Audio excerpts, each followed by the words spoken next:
বিসমিল্লাহির রহমানির রহিম। পরম করুণাময় অসীম দয়ালু আল্লাহর নামে শুরু করছি।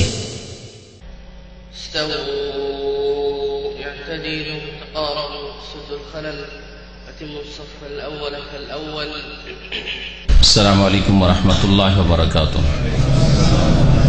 বিসমিল্লাহির রহমানির রহিম। আলহামদুলিল্লাহি রাব্বিল আলামিন।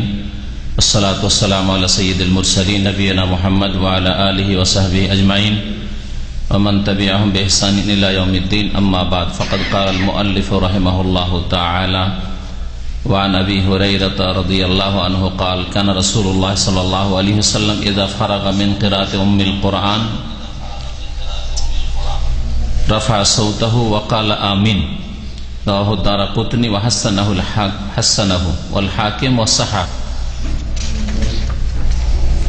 সম্মানিত ব্রাদার ইসলাম, আল্লাহ পাক রব্বুল আলামিনের সমস্ত প্রশংসা যে আল্লাহ পাক আমাদের সৃষ্টি করেছেন এবং আমাদের উপর 5 ওয়াক্ত সালাত ফরজ করেছেন। যারা এই 5 ওয়াক্ত নামাজ নবী করিম সাল্লাল্লাহু আলাইহি সাল্লামের তরিকায় পড়ে তাদের নামাজ কবুল হয় এবং তারাই ভাগ্যবান। আল্লাহ পাক কিয়ামতের দিন প্রথম এই 5 ওয়াক্ত সালাত পড়েছেন কিনা এবং সুন্দর করে পড়েছেন কিনা, নবী করিম সাল্লাল্লাহু আলাইহি সাল্লামের তরিকায় পড়েছেন কিনা, নাকি আপনার খেয়াল খুশি পড়েছেন, আল্লাহ পাক কিয়ামতের দিন প্রথম প্রশ্ন করবেন এই 5 ওয়াক্ত সালাত নামাজ সম্পর্কে। আমাদের বিষয়বস্তু হচ্ছে নামাজের নিয়ম পদ্ধতি, যে নবী করিম সাল্লাল্লাহু আলাইহি সাল্লামের সালাত কেমন ছিল। এই মর্মে বুলুগুল মারাম থেকে ধারাবাহিক হাদিসগুলির আমরা ব্যাখ্যা করছি বেশ কিছুদিন থেকে।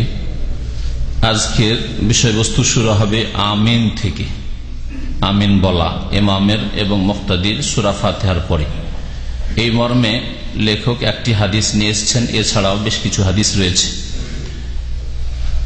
বলছেন লেখক রাহমাতুল্লাহ আলাইহি যে আবু হুরায়রা রাদিয়াল্লাহু তাআলা আনহু থেকে বর্ণিত, ওয়ান আবি হুরায়রা রাদিয়াল্লাহু আনহু, আবু হুরায়রা রাদিয়াল্লাহু তাআলা আনহু থেকে বর্ণিত, তিনি বলছেন যে কানা রাসূলুল্লাহ সাল্লাল্লাহু আলাইহি ওয়াসাল্লাম ইযা ফারাগা মিন কিরাআতি উম্মিল কুরআন, আল্লাহ রাসূল সাল্লাল্লাহু আলাইহি ওয়াসাল্লাম যখন উম্মুল কুরআন অর্থাৎ সূরা ফাতিহা, কোরআনের মূল সূরা, কোরআনের মা বা কোরআনের মূল সূরা, সূরা ফাতিহা পাঠ থেকে ফারেগ হইতেন, মানে কোরআনের সূরা ফাতিহা যে রয়েছে এই সূরা ফাতিহা পাঠ যখন শেষ হতো, সূরা ফাতিহা পাঠ শেষ হলে নবী করিম সাল্লাল্লাহু আলাইহি ওয়াসাল্লাম কি করতেন? রাফা সাউতাহু, উচ্চ স্বরে বলতেন। কি বলতেন? ওয়াকাল আমিন, আমিন বলতেন। উচ্চ স্বরে আমিন বলতেন, আওয়াজ উঁচা করে ওয়াকাল আমিন, আমিন বলতেন। তাহলে এই হাদিস স্পষ্ট করে যে রাসূলুল্লাহ সাল্লাল্লাহু আলাইহি ওয়াসাল্লাম নামাজের ইমামত করতেন, আর সূরা ফাতিহা শেষ হলে ওয়ালাদ-দাল্লিন বলার পরে আমিন বলতেন উচ্চ স্বরে।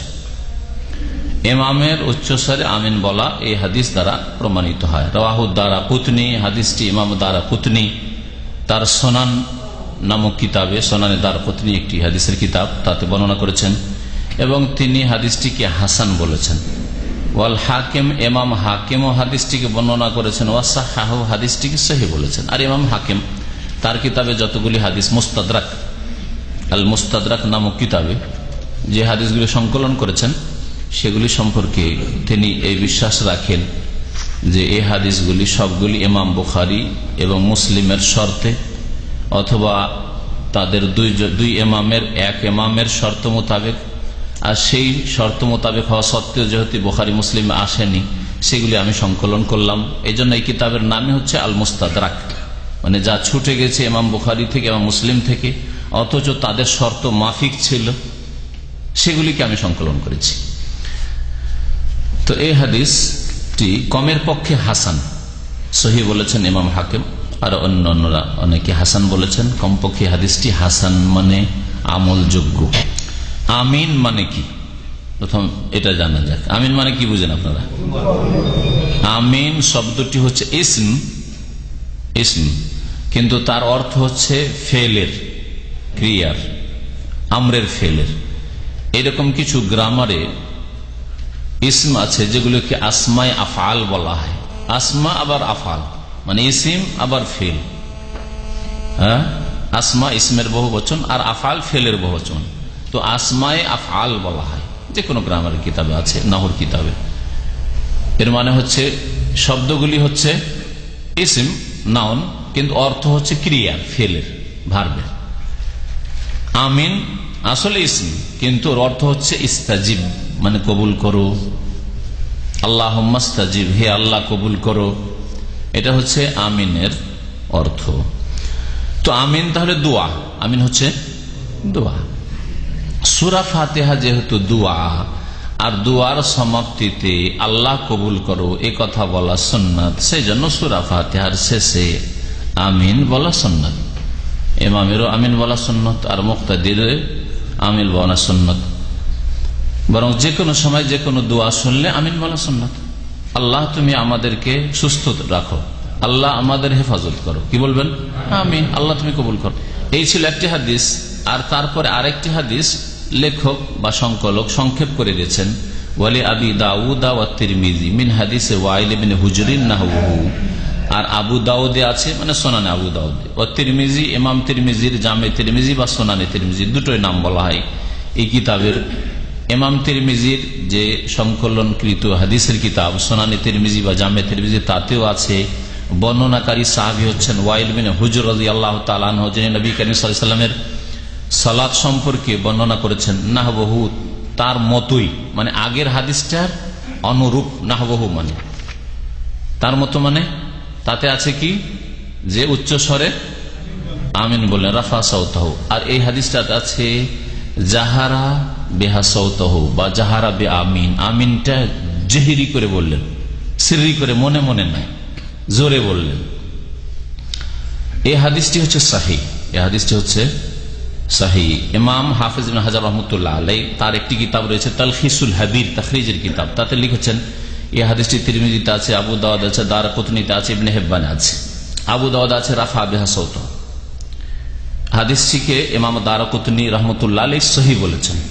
এই হাদিসটি মুহাদ্দিসিন কিরামদের নিকট সহিহ। তাহলে আমিন জোরে বলার হাদিস সহিহ, এটা প্রমাণিত। এই দুটি হাদিস প্রমাণ করে যে ইমাম সূরা ফাতিহার পরে আমিন বলবে, এবং আমিন টেনে বলবে। আমিন টান দিয়ে, মানে আরেকটি হাদিস মুস্তাদরাক হাকিমে আছে, আর বাইহাকিতে আছে। ইমাম বাইহাকির একটি কিতাব রয়েছে সুনানে বাইহাকি, খুব বড় হাদিসের কিতাব, যাতে সহিহ জয়ীফ সব রকম হাদিস আছে। ফাকাদ জা ফি রিওয়ায়াতিল হাকিম আল বাইহাকি আন আবি হুরায়রা, আবি হুরায়রা রাদিয়াল্লাহু তাআলা আনহু থেকে বর্ণিত আছে মুস্তাদরাক হাকিম আর বাইহাকিতে, যে আবু হুরায়রা রাদিয়াল্লাহু তাআলা আনহু আমিন আন্নাহু কালা আমিন, আবু হুরায়রা রাদিয়াল্লাহু তাআলা আনহু আমিন বললেন নামাজে, হাত্তা ইয়াসমা আহলুস সাফিল আউয়াল ফায়ারতাজুল মসজিদ, প্রথম কাতারের লোক তার আমিন শুনতে পেত। প্রথম কাতারের মুসল্লিরা আবু হুরায়রা রাদিয়াল্লাহু তাআলা আনহু ইমামত করতেন, তার আমিন শুনতে পেত। তাহলে আসতে বলতেন না জোরে? হ্যাঁ, প্রথম কাতারের লোক, ওটা ধরেন একটা কাতার লেগে আছে, শুনতে পাচ্ছে, তার মানে জোরে আমিন বলছি না। ফায়ারতাজুল মসজিদ, আর মসজিদ বেজে উঠত। ইরতাজ্জা মসজিদ, আজ পাকা মসজিদ, পাকা ঘরে বেশি বেজে উঠে কথা, কিন্তু কাঁচা ঘরেও চারিদিকে একদিকের আওয়াজ আরেক দিকের সাথে লাগলে একটা আওয়াজ হয় যেন। এই হাদিসটা সম্পর্কে মুহাদ্দিসিনদের ইখতিলাফ রয়েছে, একদল দুর্বল বলেছেন, আর একদল হাসান বলেছেন। তবে সহিহ হাদিস, এই হাদিসের প্রয়োজন নেই, যদি ধরে নেন জয়ীফ, তো সহিহ হাদিস এর আগে দুটো বললাম এই সম্পর্কে। তো এই হাদিসগুলিতে ইমামের কথা রয়েছে, শুধু এতটুকু শুধু বিষয়। কারণ হক কথা আমাদেরকে স্পষ্ট ভাবে জানতে হবে যে এই হাদিসগুলিতে ইমামের কথা রয়েছে, ইমাম জোরে বললেন, মুক্তাদিরা জোরে বললেন না আসতে বললেন, এই বিষয়টি নেই। বুঝতে পেরেছেন? বুখারী মুসলিমে আরো হাদিস রয়েছে আমিন সম্পর্কে, সেই হাদিসগুলি দু একটি শোনাই। আবু হুরায়রা রাদিয়াল্লাহু তাআলা আনহু থেকে বর্ণিত বুখারী মুসলিমের হাদিস, আন্না রাসূলুল্লাহ সাল্লাল্লাহু আলাইহি ওয়াসাল্লাম قال, রাসূলুল্লাহ সাল্লাল্লাহু আলাইহি ওয়াসাল্লাম বলেছেন, ইযা আম্মানাল ইমামু ফাআমিনু, যখন ইমাম আমিন বলবে তখন তোমরাও আমিন বলো। যখন ইমাম আমিন বললো, তাহলে ইমামের আমিন শুনবেন, তাহলে তো ঠিক না? তখন তোমরা আমিন বলো। তাহলে মুক্তাদিদেরকে বলা হলো যে তোমরা আমিন বলো। এটা জেহরি নামাজে যে উচ্চস্বরে কেরাত হয় না সিররি নামাজে? সিররি নামাজে তো বুঝতে পারবেন না যে কখন ফাতিহা শেষ হইল ইমাম সাহেবের, তাই না? তাহলে জোহরে বা আসরে অথবা মাগরিবের তৃতীয় রাকাতে, এশার তৃতীয় চতুর্থ রাকাতে তো বুঝতে পারছেন না যে ইমামের আমিন কখন, ওয়ালাদ-দাল্লিন কখন শেষ হইল, সূরা ফাতিহা কখন শেষ হলো, তাহলে প্রশ্নে উঠে না। হ্যাঁ, আস্তের কথা। জোরে যখন সূরা ফাতিহা পাঠ করা হচ্ছে আর ইমাম ওয়ালাদ-দাল্লিন সারলো আর ইমাম আমিন বললো, ইযা আম্মানাল ইমামু ফাআমিনু, যখন ইমাম আমিন বলে তখন তোমরাও আমিন বলো। আমিনের ফজিলত সুনানেতে রয়েছে, ফাইন্নাহু মান ওয়াফাকা তামিনুহু তামিনাল মালায়েকা, কেননা যার আমিন ফেরেশতার আমিনের অনুকূলে হবে, ফেরেশতার আমিন বলে। আর এক হাদিসে আরো স্পষ্ট রয়েছে, ইমাম আমিন বলে, ওয়াল মালায়েকাতু ইউআমিনুন, আর ফেরেশতারাও আমিন বলেন, আর তোমরা মুক্তাদিরা তোমরাও আমিন বলো।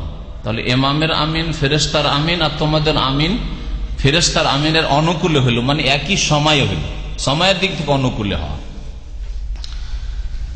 ফাইন্নাহু মান ওয়াফাকা, মুওয়াফিক হওয়া মানে অনুকূলে হওয়া বাংলায়। তামিন আল মালাই, ফেরেশতা মালাইকার আমিনের অনুকূলে হবে সময়ের দিক থেকে, একই সাথে, লেট করে নাই। এইদিকে আমিন বলা শেষ হয়ে গেছে ইমাম সাহেবের, আমিন বলার টাইম পার হয়ে গেছে, আর আপনি 10-20 সেকেন্ড পরে, 30 সেকেন্ড পরে আমিন বলছেন না, এরকম না, একসাথেই বলতে চেষ্টা করতে হবে। যদি এইভাবে আমিন বলেন এক আওয়াজে একসাথে, গোফের লাহু মা তাকাদ্দামা মিন যামবিহি, তাহলে যেই ব্যক্তি আমিন বলবে তার অতীতের গুনাহ মাফ করে দেওয়া হবে। হাদিস সহিহ বুখারী মুসলিম। উলামায়ে কেরামদের, আইম্মায়ে কেরামদের এই বিষয়ে ঐক্যমত রয়েছে, ইজমা রয়েছে যে আমিন বলতে হবে। আমিন ইমামকে বলতে হবে, মুক্তাদিকে বলতে হবে, আর একাকী নামাজিকে বলতে হবে। গত সপ্তাহের আগের সপ্তাহে আমার আলোচনা বলেছে, নামাজি হচ্ছে 3 প্রকারের, তাই না? হয় ইমাম, না হয় মুক্তাদি, না হলে একা নামাজি। হ্যাঁ, একাই হয়তো নামাজ পড়েছে, কোনো সময় জামাত পাইনি বা লোকজন নেই, একাই পড়তে হচ্ছে। 3 শ্রেণীর মুসল্লিকেও আমিন বলতে হবে, সকলকে আমিন বলতে হবে। এখন এই আমিন বলার হুকুম কি? ফরজ, ফরজ ওয়াজিব, হ্যাঁ না জায়েজ না সুন্নাত? সুন্নাত, সুন্নাত, মুস্তাহাব সুন্নাত। উত্তম বললে নেকি হবে, আর যদি কেউ না বলে কখনো ছুটে যায় তাহলে গুনাহগার হবে না। কিন্তু নবী করিম সাল্লাল্লাহু আলাইহি ওয়াসাল্লামের সুন্নাত ইচ্ছা করে ছাড়বে না, হ্যাঁ, গোড়ামি করে ছাড়বে না। এমন কোন বাধা যেন না থাকে নবীর আদর্শ পালন করতে, যদিও ফরজ নাই। এক শ্রেণীর মানুষ জিজ্ঞাসা করে যে শেখ এটা সুন্নাত না ওয়াজিব? যদি ওয়াজিব বলেন তো অবশ্যই পালন করে, সুন্নাত মানে ছেড়ে দাও নাকি? সুন্নাত মানে কখনো ছেড়ে দাও না, সুন্নাত মানে পালন করতে হবে। পালন না করলে কাবিরা গুনাহ নয়, হবে না। আপনাকে গুনাহগার বলছে না, কিন্তু আপনি অনেক নেকি থেকে বঞ্চিত থাকলেন। কেন নেকি থেকে বঞ্চিত থাকলেন? বাধাটা কোথায়? বাধা আপনার যদি তরিকা হয় তাহলে জায়েজ নাই, বাধা যদি আপনার মযহাব হয় তাহলে তো সেটা জায়েজ নাই, বাধা যদি আপনার হুজুর আলেম হয় তাহলে জায়েজ নাই। কেন বাধা হবে আপনার? যেখানে জেনে ফেলেছেন যে এটা নবীর সুন্নাত, হ্যাঁ, যদি না জানতেন তাহলে মাজুর, জানতেন না।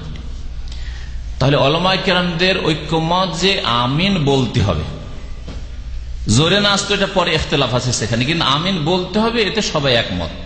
হানাফি, শাফিঈ, মালিকি, হাম্বলি সবাই বলছে আমিন বলতে হবে। আমিন বলা সুন্নাত, এই ক্ষেত্রে একমত। হ্যাঁ, সুন্নাত মুস্তাহাব, সেটা ফরজ ওয়াজিব নয়, আর জায়েজ নাই।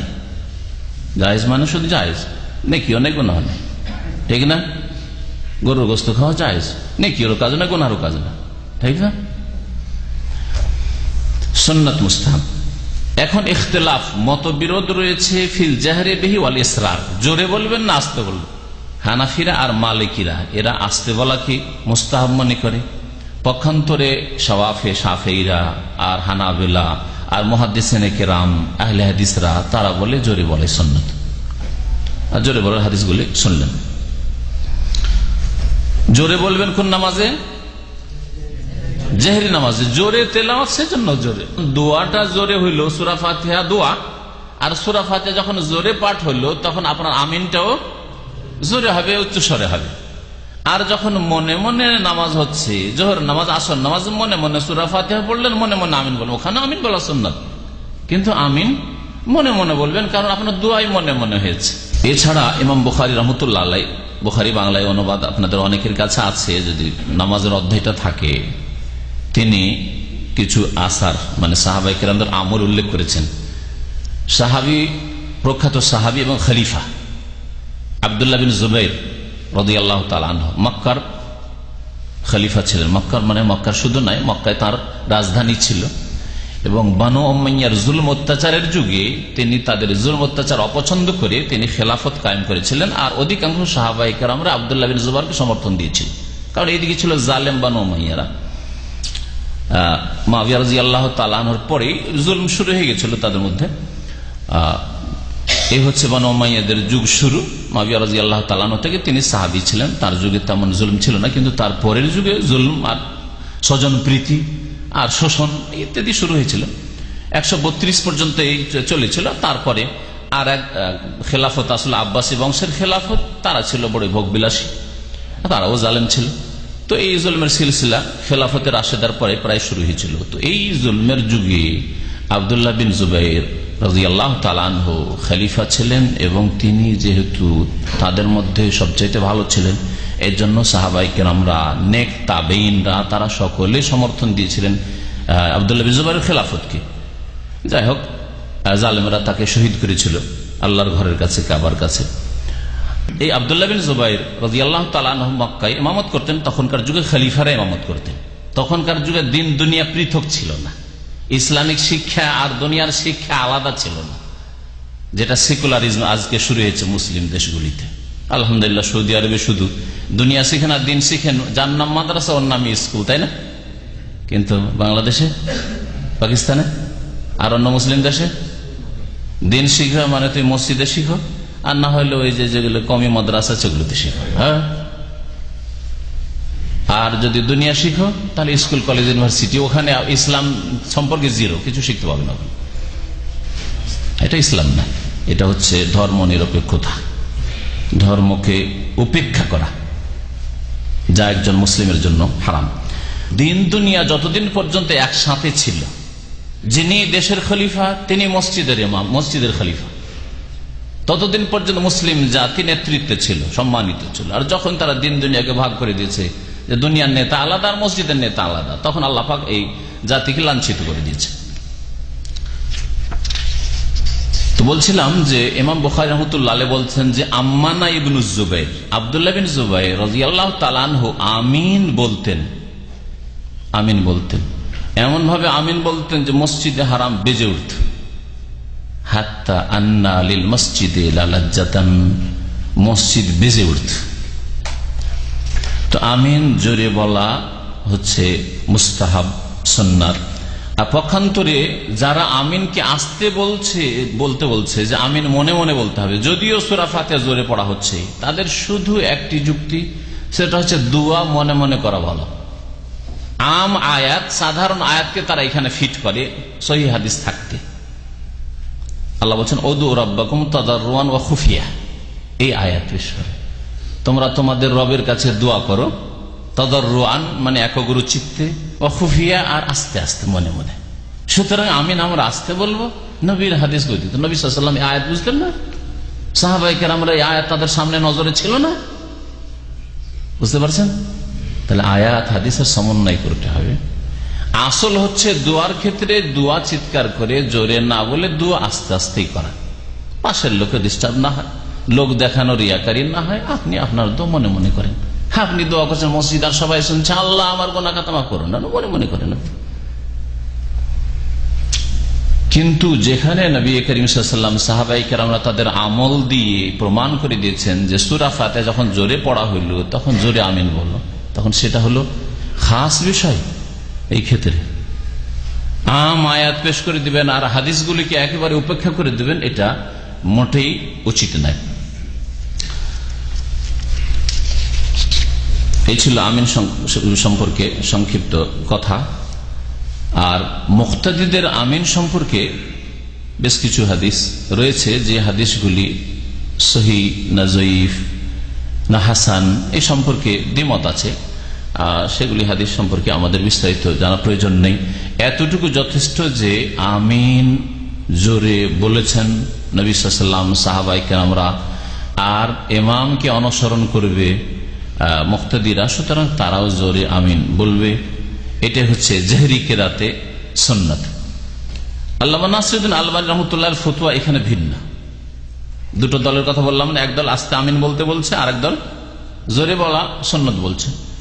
নাসিরুদ্দিন আলবানী রহমতুল্লাহ তার ইজতিহাদ মাঝামাঝি, তিনি বলছেন যে ইমাম তো জোরে বলবে আর মুক্তাদিরা আসতে বলবে, কারণ তার কাছে মুক্তাদিদের সম্পর্কে হাদিস সহি স্পষ্ট নেই। কিন্তু এই মতের সাথে অন্য আইম্মায়ে কেরাম তেমন কেউ নেই, এমনকি আহলে হাদিস ওলামারাও নেই, মুহাদ্দিসরাও নেই। সেজন্য সহি হাদিসের উপর আমল করে আপনারা আমিন জোরে বলবেন, এটাই সুন্নাত। তবে এই নিয়ে বাড়াবাড়ি করার প্রয়োজন নেই। নতুন জায়গায় গিয়েছেন যেখানে দেখছেন অনেক রোগ আছে, শুধু আমিন আসতে বলার রোগ নেই, আসতে বলার নামে আমিন অনেকে বলে না, এটা লক্ষ্য করেছেন? আমিন অন্যরা জোরে বলে, আমরা জোরে বলবো না করতে গিয়ে বলেই না আমিন, এই রোগ আছে। আরে আসতে বললেও তো আশেপাশের লোক একটু ফিসফাস কিছু শুনবে, ফুসফাসটাও শোনা যাবে না, আমিন এতটুকু শোনা যাবে না, ওটাও শোনা যায় না। তাহলে কি বাড়াবাড়িটা হয়েছে যে আমিন বলছেন না, আস্তে করতে গিয়ে আমিন বলে বাদ দিতেছে। আর একটি হাদিস রয়েছে মুসনাদ আহমদে আছে, ইবনে মাজাহ আছে, হাদিসটি সহিহ। তাতে আছে মা হাসাদাতকুমুল ইয়াহুদ, ইহুদিরা তোমাদের হিংসা করে না, মা হাসাদাতকুম আলা আমিন, যত হিংসা করে তোমাদের আমিনের উপর।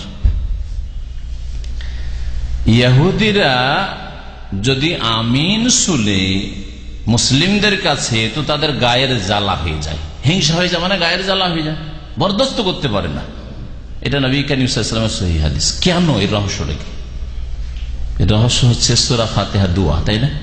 আর আমিনটা বলছেন সূরা ফাতিহার শেষে, আর সূরা ফাতিহার শেষখানে দোয়া করা হয়েছে, আর তাতে বলা হয়েছে মাগদুব আলাইহিম। মাগদুব আলাইহিম কারা? এর তাফসীর হচ্ছে ইহুদিরা। আর দল্লিন কারা? পথভ্রষ্ট কারা? খ্রিস্টানরা। তো পথভ্রষ্ট, অজ্ঞতার কারণে পথভ্রষ্ট হয়েছে খ্রিস্টানরা, আর জানার পরেও বেআমল হয়েছে, অমান্য করেছে, অস্বীকার করেছে নবীকে, নবীর দাওয়াত ইসলামকে ইহুদিরা। আল্লাহ গো ইহদিনাস সিরাতাল মুস্তাকিম, সহজ সরল পথ দেখাও, সোজা পথ দেখাও, যেটা জান্নাতের পথ, মুমিন মুসলিমদের পথ, নবী রাসূলদের পথ।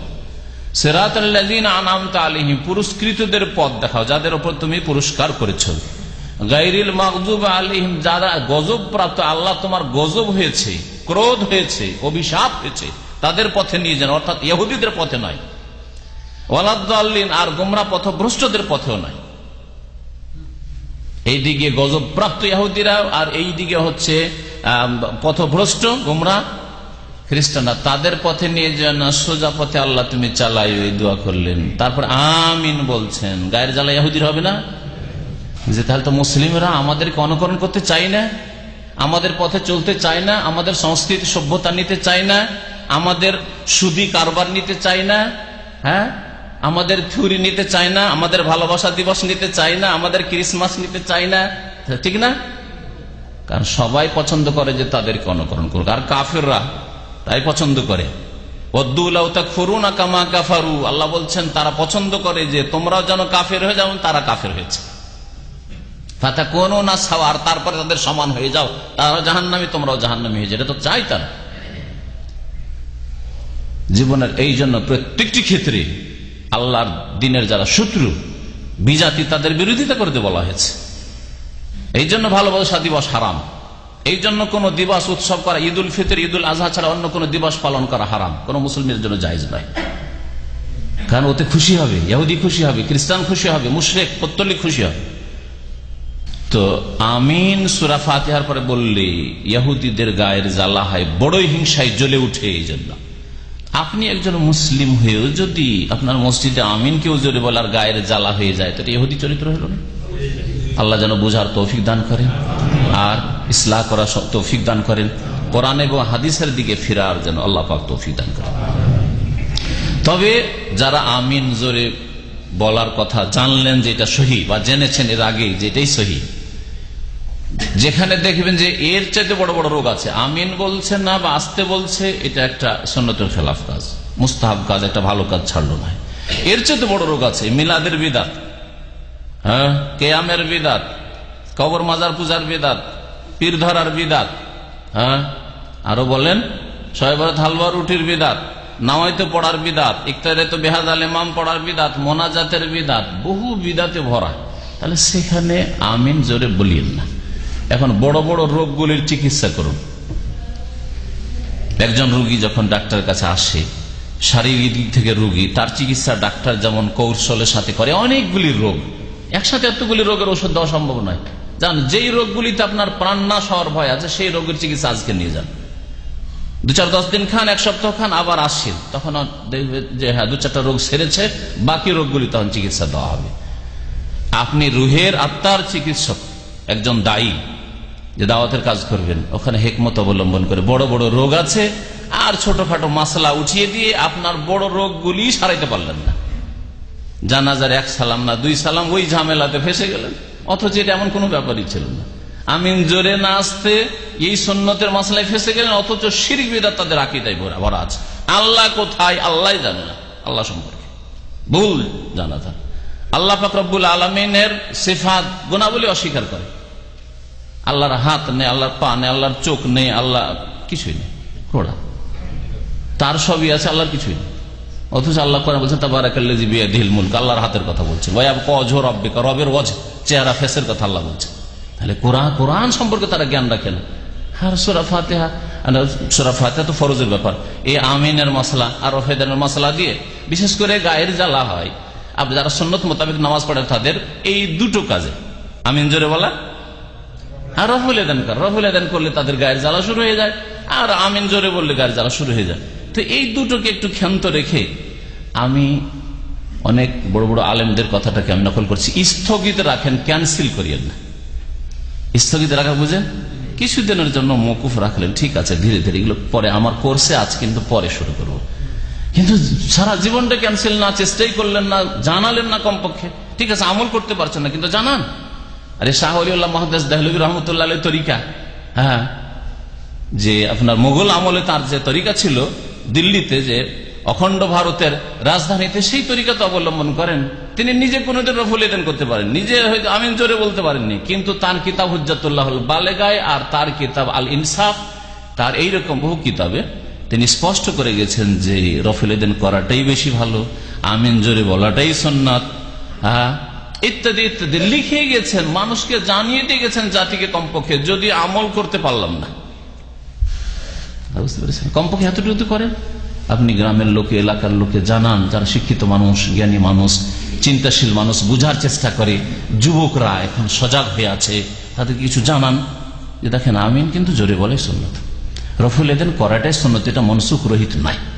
জানান, শুধু তথ্য দেন তাদেরকে, জানুক, 10 জন 20 জন তৈরি হোক।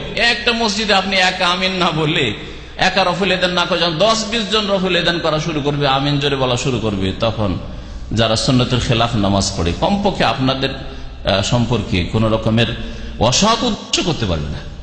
যাদেরকে মসজিদ থেকে বের করো, এরা যেন মসজিদে না আসে, এই সাহস হয়তো করবে না। কিন্তু 1 জন 2 জন না, এসব কথা বলে দেবে।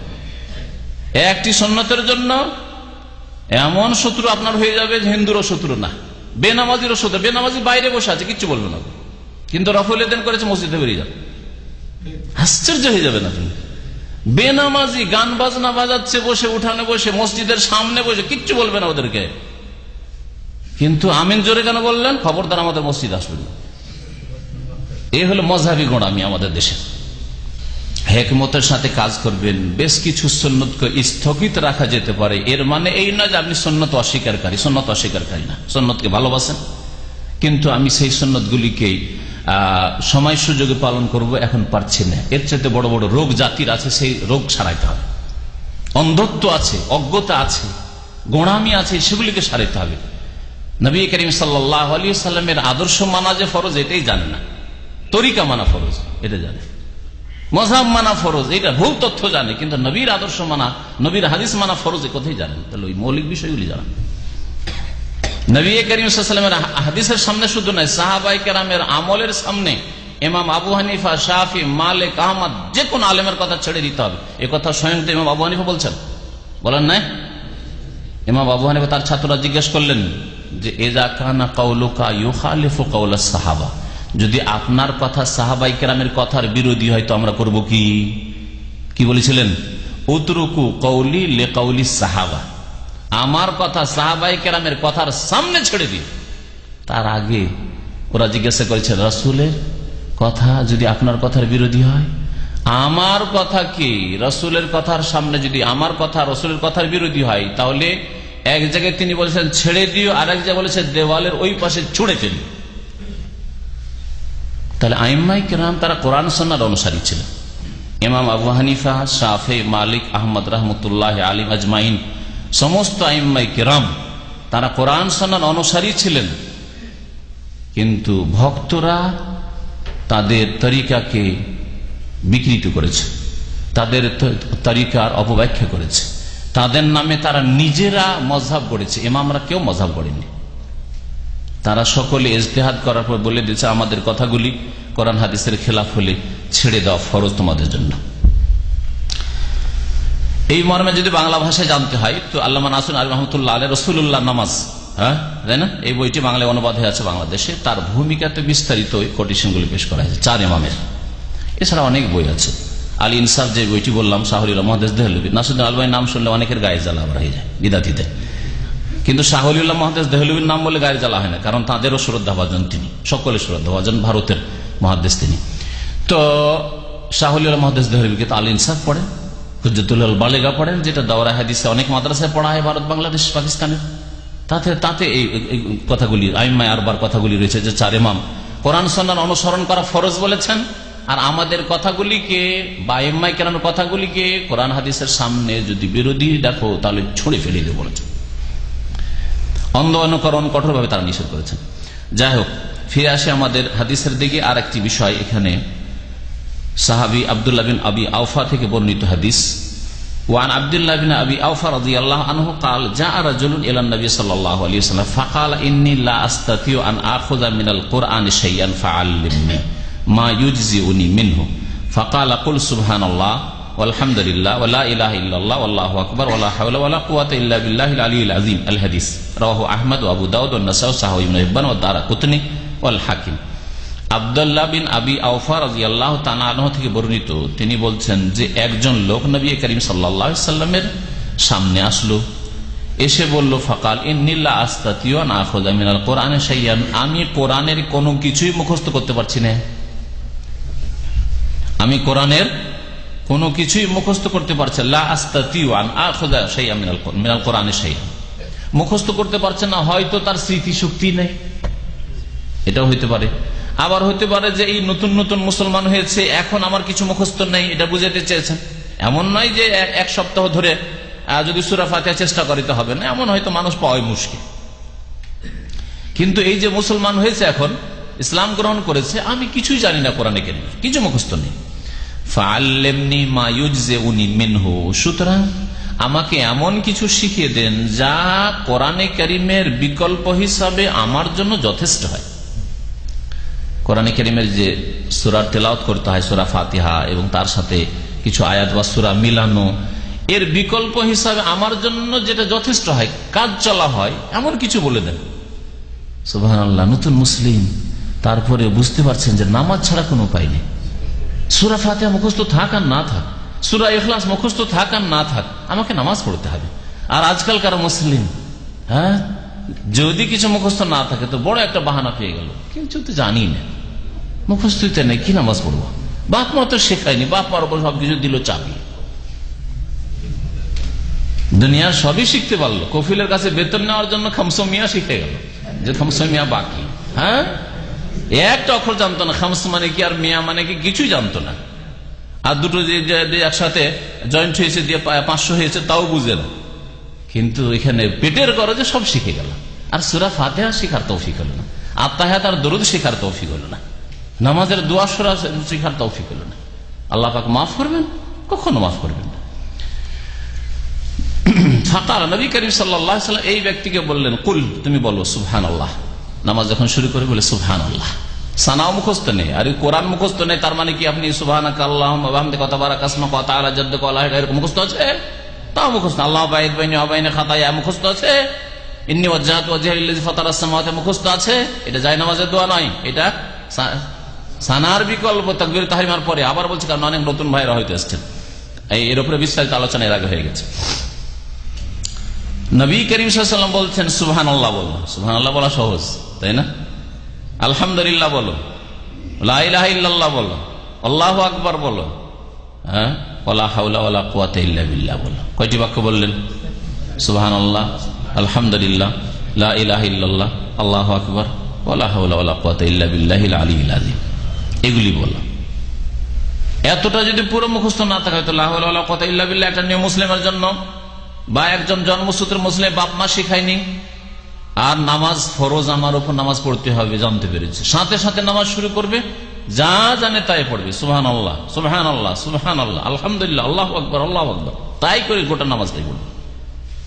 সূরা ফাতিহার ক্ষেত্রেও সুবহানাল্লাহ, হ্যাঁ, সূরা মিলানো যখন হচ্ছে তখনও সুবহানাল্লাহ আলহামদুলিল্লাহ, রুকুতেও সুবহানাল্লাহ আলহামদুলিল্লাহ, সেজদাতেও সুবহানাল্লাহ আলহামদুলিল্লাহ, দুই সেজদার মাঝখানে, রুকু থেকে উঠে আত্তাহিয়াতের জায়গায়, দুরুদের জায়গায়, সব জায়গায় সুবহানাল্লাহ আলহামদুলিল্লাহ আল্লাহু আকবার লা ইলাহা ইল্লাল্লাহ এই বলে নামাজ হয়ে যাবে। কিন্তু নামাজ মাফ নেই, নামাজ মাফ নেই। জানি না তো শিখি, সপ্তাহ ধরে শিখি, নামাজ মাফ না, কোনো মাফ নেই।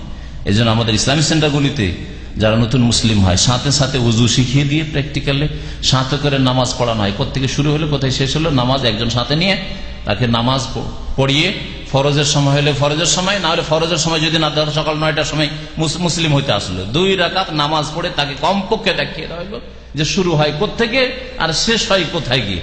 কিছুই জানো না, বলো সুবহানাল্লাহ আলহামদুলিল্লাহ আল্লাহু আকবার, এই বলতে থাকো, তোমার নামাজ পড়ো, নামাজ মাফ নেই।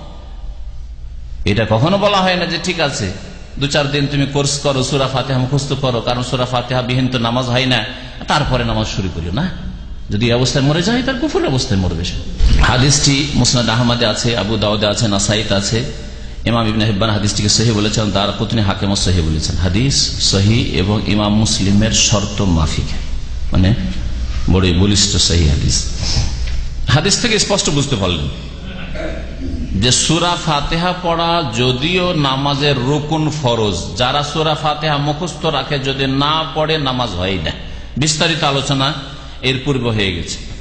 তারপরেও যেই ব্যক্তির সূরা ফাতিহা মুখস্থ নেই তার জন্য অপারগ অবস্থায় এই সূরা ফাতিহার ফরজ তার কাঁধ থেকে নেমে যাবে, তার উপর সূরা ফাতিহা ফরজ নেই। বুঝলেন কথা আমার? একজন লোক সূরা ফাতিহা পারে না, মুখস্থ নেই, তাহলে মুখস্থ নেই আর মুখস্থ করার এখনো সময় পায়নি, এমন না যে নেই আর মুখস্থ করছে না, তো এটা চলবে না।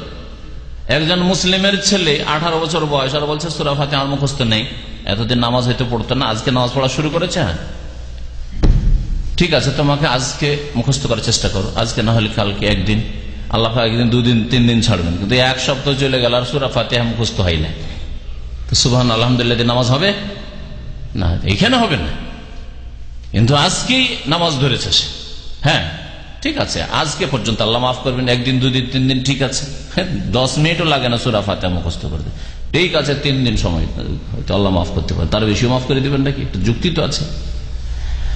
সুতরাং এখানে কোন সময় এরকম মনে করবেন না যে আমার মুখস্থ নেই, দুরুদ থাকলো, মাসকে মাস বছর চলে গেল, মুখস্থ নেই আমার আত্তাহিয়াত তাশাহুদ চললো, মাসকে মাস চলে গেল, অথচ এগুলো রুকুন নামাজের।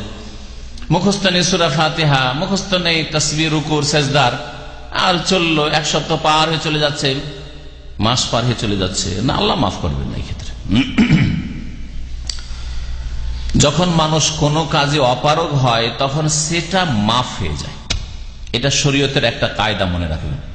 যখন কোনো কাজে অপারগ হয় তখন সেটা মাফ হয়ে যায়। দাঁড়িয়ে নামাজ পড়া ফরজ নয়, কিন্তু যদি দাঁড়িয়ে নামাজ পড়তে অপারগ হয়, দাঁড়াতে পারে না, তাহলে দাঁড়ানো মাফ। হ্যাঁ, বসেও নামাজ পড়তে পারে না, তো বসাটাও মাফ, শুয়ে নামাজ পড়ে চল, ঠিক না?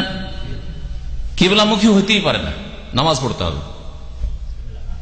আসামি উল্টো করে বেঁধে রেখেছে, কিবলার উল্টো দিকে বেঁধে রেখেছে, নড়াচড়া করতে পারে না, হইতে পারে,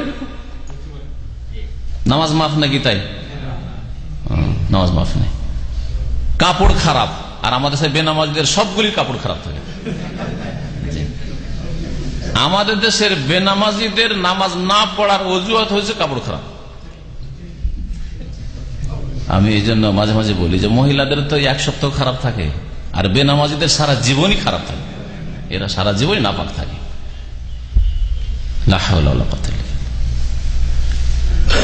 যদি কারো কাপড় খারাপ থাকে তাহলে সে পাক হতে অপারগ যদি হয়, পানি নেই, আর কাপড় বদলাবার কোনো সুযোগ সুবিধা নেই, তাহলে তো উলঙ্গ হয়ে নামাজ পড়া যাবে না, ঠিক না?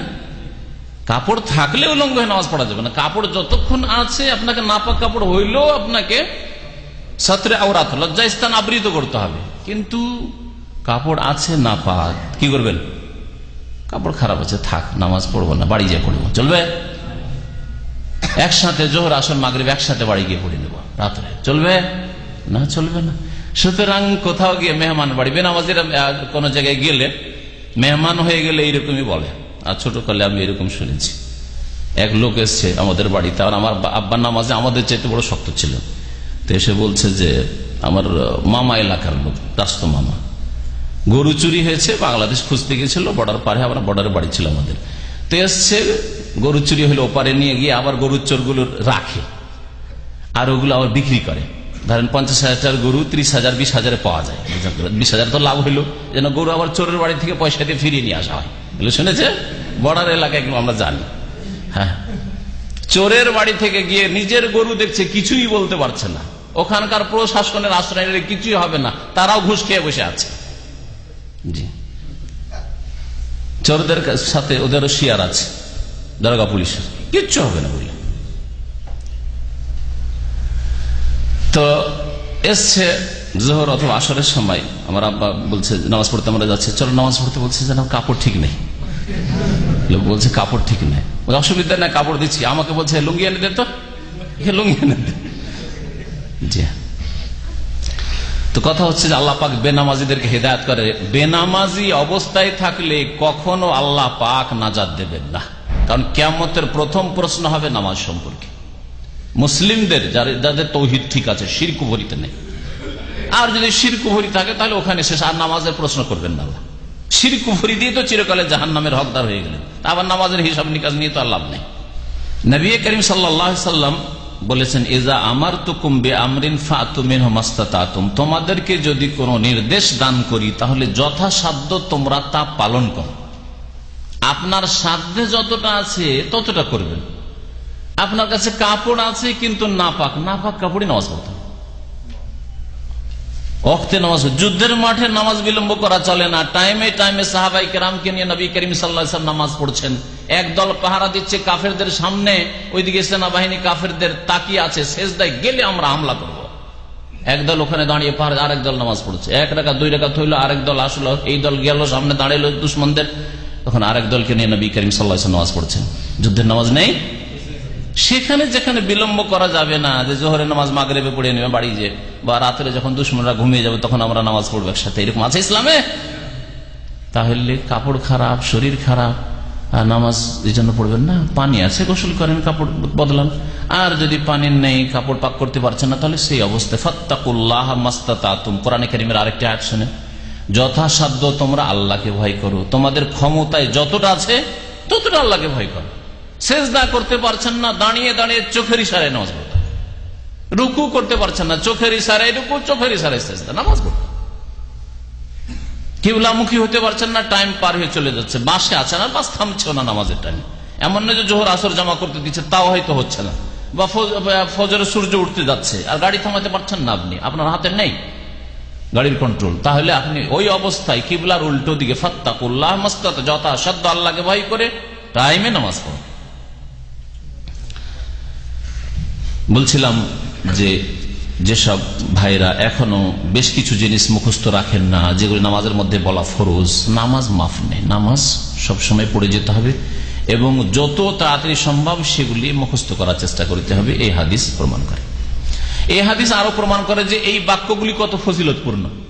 সুবহানাল্লাহ, আলহামদুলিল্লাহ, আল্লাহু আকবার, লা ইলাহা ইল্লাল্লাহ, লা হাওলা ওয়ালা কুওয়াতা ইল্লা বিল্লাহিল আলিয়্যিল আযীম, কত ফজিলতপূর্ণ, কত বরকতপূর্ণ যে এগুলি সূরা ফাতিহার বিকল্প হয়ে যাচ্ছে, আত্তাহিয়াতের বিকল্প হয়ে যাচ্ছে, দুরূদ ইব্রাহিমের বিকল্প হয়ে যাচ্ছে, নামাজ হয়ে যাচ্ছে এগুলো দিয়ে। যেমন তো বিষয় না। সবচেয়ে প্রিয় বাণী নবী করিম সাল্লাল্লাহু আলাইহি ওয়াসাল্লামের কাছে 4টি বলেছেন। হ্যাঁ, আহাব্বুল কালামে আল্লাহ আরবা, কি কি? সুবহানাল্লাহ, আলহামদুলিল্লাহ, লা ইলাহা ইল্লাল্লাহ, আল্লাহু আকবার। এগুলো দিয়ে নামাজ হবে, যার জানা নাই কিছু, কিন্তু দ্রুত বাকিগুলো মুখস্থ করার চেষ্টা করতে হবে। কমপক্ষে সূরা ফাতিহা থেকে শুরু করতে হবে, সানা থেকে শুরু করবে না, সূরা ফাতিহা, কারণ সানা পড়া সুন্নাত, আর সূরা ফাতিহা পড়া হচ্ছে ফরজ রুকুন। সুতরাং সূরা ফাতিহা আগে মুখস্থ করবেন, রুকুর তসবিহ সেজদার তসবিহ আগে মুখস্থ করবেন, আত্তাহিয়াত আগে মুখস্থ করবেন, দরুদ মুখস্থ করবেন, তারপর তখন সানা মুখস্থ করেন, আর অন্যান্য যেসব আছে মুখস্থ করেন, সালাম ফেরার পরে যেসব জিকির আজকার তারপরে মুখস্থ করেন। এমন না যে আগেই সালামের পরে যেসব দোয়া পড়েন ওগুলো মুখস্থ করা শুরু করেছেন, ভুল তরিকা। যেটা প্রথম বেশি গুরুত্বপূর্ণ সেখান থেকে শুরু করতে আপনাকে। এইরকম ইসলামের দাওয়াতের ক্ষেত্রে, জীবনের প্রত্যেকটি ক্ষেত্রে, আপনার বাড়িতে ইসলামিক পরিবার তৈরি করার ক্ষেত্রে, গঠনের ক্ষেত্রে আপনার স্ত্রী নামাজ পড়েন আর ওকে আপনি পর্দার কথা শিখেছেন, আরে আগে নামাজ শিখান, হ্যাঁ নামাজ পড়ান, বেনামাজি হয়ে আছে, মুসলমান বানান কমপক্ষে। তো এইভাবে আপনাকে দেখতে হবে যে কোন কোন রোগগুলি আছে, কোন কোন ত্রুটিগুলি আছে, আর সবচেয়ে বড় ত্রুটি কি কি, সেসব ত্রুটি থেকে শুরু করতে হবে। একজন লোক দাঁড়িয়ে রাখে না, বা একজন লোক সিগারেট পান করছে আর নামাজ পড়েন না, আপনি আগেই সিগারেটের কথা তুলে ধরবেন না, এটা তরিকা নাই। কালকে দেখলাম এক ভাইকে, একটা আলোচনা ছিল দূরে কাব্বানিতে, তো পাশে আমার বসে আছে সে, মানে একটু সেখানকার একটু প্রভাবশালী ক্যাম্পের একটা বুড়ো মানুষ এসছে, দাড়ি নাই, প্রাইজটা নিতে এসছে। তো সাথে সাথে বলছে যে দাড়িটা রাখেন না কেন? না, এটা ইসলামের তরিকা নেই। আমি আমার ছাত্রদের, বহু ছাত্র এখানে দাড়ির একটা বক্তব্য শুনে অথবা এমনিতে আমাদের এখানে আস্তে আস্তে নিজে দাড়ি রেখেছে, কিন্তু দাড়ির কথা বলিনি, কারণ জানি যে এর মধ্যে দাড়ি না রাখে না এই যে গুনাহ আছে, এর চেয়ে তো বড় বড় পাপের মধ্যে মজুদ আছে। এর আকীদারই সংশোধন হয়নি, এর পরকালে জবাবদেহির কথা এখনো এই ক্ষেত্রে সে গাফিল হয়ে আছে, হালাল হারাম এখনো বুঝেনি, হ্যাঁ তাওহীদ সুন্নতি বুঝে না, আল্লাহ পাক রব্বুল আলামিনের তাওহীদ, আল্লাহ পাক রব্বুল আলামিনের গুনাহবলী এই সম্পর্কে জানে না, নবী করিম সাল্লাল্লাহু আলাইহি ওয়াসাল্লামের আদর্শ জানে না, তাহলে দাড়ির গুরুত্ব কি করে বুঝবে সে? যখন এগুলি বুঝে নেবে, তার বুনিয়াদি শিক্ষা যখন মজবুত হয়ে যাবে, তখন তাকে দাড়ি রাখতে বলতে হবে না, আর প্রয়োজনে তখন বলতে হবে। আর একজন ভাই এখানে দাড়ি রেখেছে, একদিন আমি লিফটে নামছি, কিছুদিন আগের কথা, লিফটে নামছি, নিয়মিত দার্স আসে, কিন্তু অনেকদিন দেখি অনেকদিন আসছে নিয়মিত, দাড়ি রাখে না, আর ওর সাথে বাকি যেগুলো আছে সবগুলি দাড়িওয়ালা। তা আমি একটু রসিকতা করে বললাম, কি ব্যাপার একজনই শুধু এরকম কেন, বাকি সবগুলির মাশাআল্লাহ দাড়ি, একজনই কেন এরকম? শুধু এই কথা বলেছি। পরের সপ্তাহ থেকে দাড়ি এখন বড় দাড়ি আছে ওই ভাইয়ের, হয়তো আছেও আজকে জানি না। হাসতে হাসতে বলেছে, সবাই হেসে উঠেছে যে সবগুলি একরকম হইতেন, একজন কেন ব্যতিক্রম, শুধু এইটুকু বলেছি। আসল অন্তরকে আল্লাহর দিকে ধাবিত করতে হবে, পরকালমুখী করতে হবে, জবাবদেহির জন্য চিন্তাশীল করতে হবে। তাহলে সিগারেট ছেড়ে দেন, কথা বলার প্রয়োজন নেই, ও নিজেই বুঝবে যে আমাকে কিয়ামতের দিনে জবাব দিতে হবে। আর হারাম খেয়ে যদি মরি, আল্লাহ যদি জিজ্ঞাসা করে যে তুমি এই হারামটা কেন খেয়েছিলে, কি জবাব দেব? যথেষ্ট তার হিদায়াতের জন্য, ইসলাম সংশোধনের জন্য। ফিরে আসে আমাদের হাদিসের দিকে। আবু কাতাদা রাদিয়াল্লাহু তাআলা আনহু থেকে বর্ণিত, বলছেন তিনি, ওয়ান আবি কাতাদা রাদিয়াল্লাহু আনহু قال كان رسول الله صلى الله عليه وسلم يصلي بنا فيقرأ في الظهر والعصر في الركعتين الأوليين بفاتحة الكتاب وسورتين ويسمعون الآية أحيانا ويطول الركعة الأولى ويقرأ في الأخريين بفاتحة الكتاب متفق عليه। আবু কাতাদা রাদিয়াল্লাহু তাআলা আনহু থেকে বর্ণিত সাহাবী, তিনি বলছেন যে রাসূলুল্লাহ সাল্লাল্লাহু আলাইহি ওয়াসাল্লাম আমাদেরকে নামাজ পড়াইতেন। ইউসাল্লি বেনা মানে আমাদেরকে নামাজ পড়াতেন, ইউসাল্লি মানে নিজে নামাজ পড়তেন। আর ইউসাল্লির যখন সিলা, যেটাকে ইংরেজি গ্রামারে প্রিপোজিশন বলে, প্রিপোজিশনে অর্থ পাল্টে যায় এক একটা শব্দের ইংরেজিতে, ঠিক তেমনি আরবিতে এরকম আছে। ইউসাল্লি বেনা মানে নামাজ পড়াইতেন, জাহাবা মানে যাওয়া, তাই না? আর জাহাবাল্লাহ বেনুরহি মানে নিয়ে যাওয়া, দেখলেন ওই জাহাবার পরে যে বে এসছে বাটা, সেজন্য নিয়ে যাওয়া অর্থ হয়ে গেল। অথচ জাহাবা মানে গোয়িং, যাওয়া, বুঝলেন? তো এইখানে ওই রকম ইউসাল্লি বেনা মানে আমাদেরকে নবী করিম সাল্লাল্লাহু আলাইহি ওয়াসাল্লাম নামাজ পড়াতেন, তার নিয়মিত নবী সাল্লাল্লাহু আলাইহি ওয়াসাল্লাম নামাজের কথা বলছেন।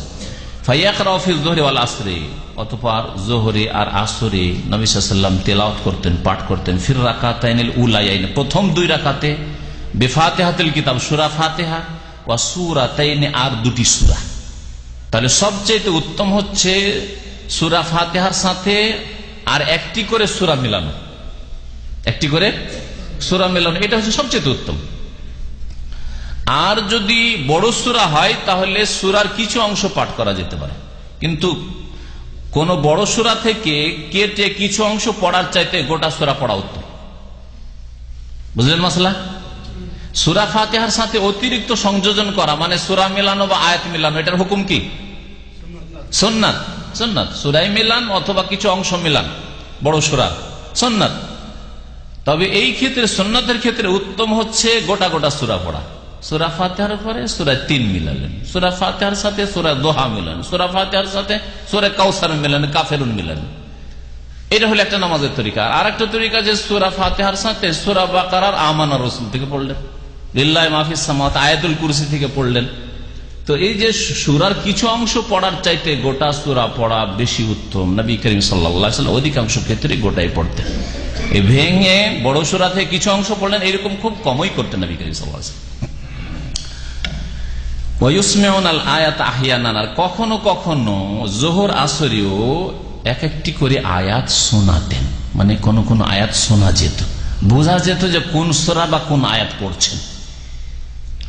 এর দ্বারা স্পষ্ট হইল যে যোহর আসরের কেরাত বা মনে মনে কেরাত মানে এই না যে একবারে পাশের লোক কিছু শুনতেই পাবে না যে কি পড়ছেন না পড়ছেন, না, এক একটু শুনতে পাবে। আর এই সুন্নতের উপর এই তরিকার আমল সৌদি আরবে আছে। খেয়াল করবেন ভালো করে, ইমামদেরকে বা যারা হয়তো একটু দিন বুঝে, দিনের মাসলা মাসাইল বুঝে, আলহামদুলিল্লাহ রাব্বিল আলামিন যে পড়ছে আর রহমান রহিম পড়ছে বুঝতে পারে, মাঝে মাঝে বুঝতে পারবে। ওয়ায়ুসমিউনাল আয়াত আহইয়ানান, এই হাদিসের আমল হচ্ছে তাই। আর আপনি এত মনে মনে এত নীরবতা পালন করছেন যে পাশের লোক বুঝতেই পারে না যে আপনি সূরা ফাতিহা পড়ছেন না পড়ছেন না, আপনার মুখ নড়ছে না নড়ছে না, কিছু বোঝা যায় না। না, এটা সুন্নতি তরিকা না, সুন্নতি তরিকা হচ্ছে এটা। ওয়ায়ুতাউইলুর রাকাতাল উলা, আর নবী সাল্লাল্লাহু আলাইহি ওয়াসাল্লাম প্রথম রাকাতকে লম্বা করতেন দ্বিতীয় রাকাতের তুলনায়। তাহলে 4 রাকাত বিশিষ্ট নামাজে প্রথম রাকাত দ্বিতীয় রাকাতের চাইতে বেশি লম্বা করতেন। হ্যাঁ, প্রথম রাকাতে। কেন কেন বলতে পারেন? কেন লম্বা করবেন? দুই রাকাতে তো সূরা মেলানো আছে, তাই না? প্রথম রাকাতে সূরা ফাতিহার সাথে সূরা মেলানো, আর দ্বিতীয় রাকাতে সূরা ফাতিহার সাথে সূরা মেলানো বা আয়াত মেলানো আছে। তো আবার দ্বিতীয় রাকাতের তুলনায় প্রথম রাকাতকে কেন লম্বা করা সুন্নাত? যাতে করে এখনো যারা মসজিদে পৌঁছিতে পারেনি, কেউ বাথরুমে আছে, কেউ বাড়ি থেকে আসছে, কেউ কাজ ছেড়ে আসছে মসজিদের, অথবা মসজিদ এখন লাগতে যাচ্ছে, তারা নামাজটা পেয়ে যায়। প্রথম রাকাতটা লম্বা করে নামাজ পেয়ে যাবে, প্রথম রাকাতটাই পেয়ে যাবে। আর যদি প্রথম রাকাতটাকে সংক্ষেপ করে দেন দ্বিতীয় রাকাতের মতো, তাহলে এমন সংক্ষেপ হয়ে যাবে যে 1 রাকাত গেল। বাড়ি থেকে বেড়েছে, বাথরুম থেকে বেড়েছে, আস্তে আস্তে প্রথম রাকাত চলেই গেল, অথচ কাছে আছে সে। প্রথম রাকাতটাকে লম্বা করতে হবে, মোটামুটি দ্বিতীয় রাকাতের দ্বিগুণ করতে হবে, কাছাকাছি। ওয়ায়াকরাফিল উখরায়াইনি, আর শেষ 2 রাকাতে পড়তেন বেফাতিহাল কিতাব, শুধু সূরা ফাতিহা।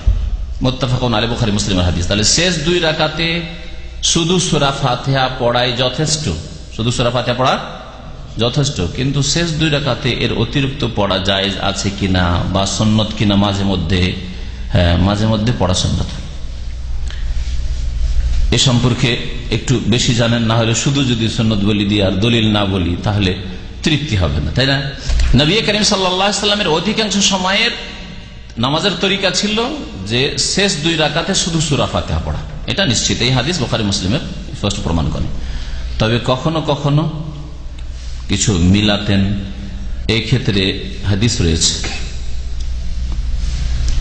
মুসনাদ আহমদে আর সহিহ মুসলিম হাদিস আছে যে আন্নান নবী সাল্লাল্লাহু আলাইহি ওয়াসাল্লাম কানা ইয়াজআলু রাকাতাইনিল উখরায়াইন আকসারু মিনাল উলায়াইনি কদরান নিস। শেষ 2 রাকাতকে প্রথম 2 রাকাতের অর্ধেক করে, মানে আধা অর্ধেক হইতো পরিমাণটা। প্রথম 2 রাকাতে যতটা দাঁড়িয়ে থাকতেন তার অর্ধেক সময় দাঁড়িয়ে থাকতেন, কিয়াম করতেন শেষ 2 রাকাতে। ওয়ারুব্বামা ইখতাসারা ফীহিমা আলাল ফাতিহা, আর কখনো কখনো শুধু ফাতিহা তাতে পড়তেন। হাদিস দ্বারা কি বোঝা গেল? তাহলে কখনো কখনো সূরা ফাতিহা শুধু পড়তেন শেষ 2 রাকাতে, আর না হলে কি করতেন?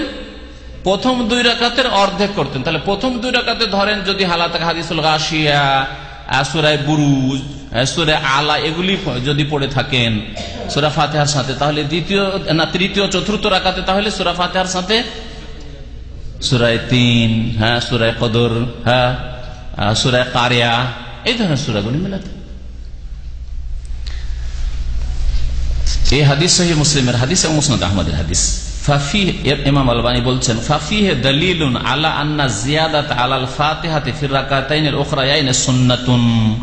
এই হাদিস স্পষ্ট দলিল যে শেষ 2 রাকাতে, 4 রাকাত বিশিষ্ট নামাজে শেষ 2 রাকাতে ফাতিহার উপর অতিরিক্ত পড়া, কিছু সূরা বা আয়াত পড়া, এটা হচ্ছে সুন্নাত। তবে সর্বদার সুন্নত নাই, কখনো কখনো নবী করিম সাল্লাল্লাহু আলাইহি ওয়াসাল্লাম এরকম পড়তেন। ওয়া আলাইহি জামউম মিনাস সাহাবা, আর এই আমলই ছিল একদল সাহাবায়ে কেরামদের। মিনহুম, তাদের একজন হচ্ছেন আবু বকর সিদ্দিক রাদিয়াল্লাহু তাআলা, প্রথম খলিফা, তাদের অন্যতম।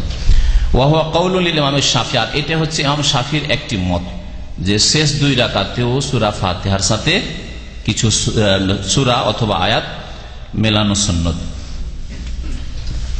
আমি যে কথাটি বললাম ওই কথাটি ভাষ্যকার বলছেন, কুলতুল্লাহ আল্লাহ কিরাআতুশ শাইই মিনাল কোরআনে বাদাল ফাতিহা ইয়াকুনু ফি বাদিল আহওয়াল, কখনো কখনো পড়া, সব সময় নয়, নিয়ম বানিয়ে নেবেন না শেষ 2 রাকাতে সূরা ফাতিহার সাথে সূরা মেলানো, বরং কখনো কখনো পড়বেন যাতে করে 2 রকমেরই সুন্নতের উপর আমল হয়ে যায়।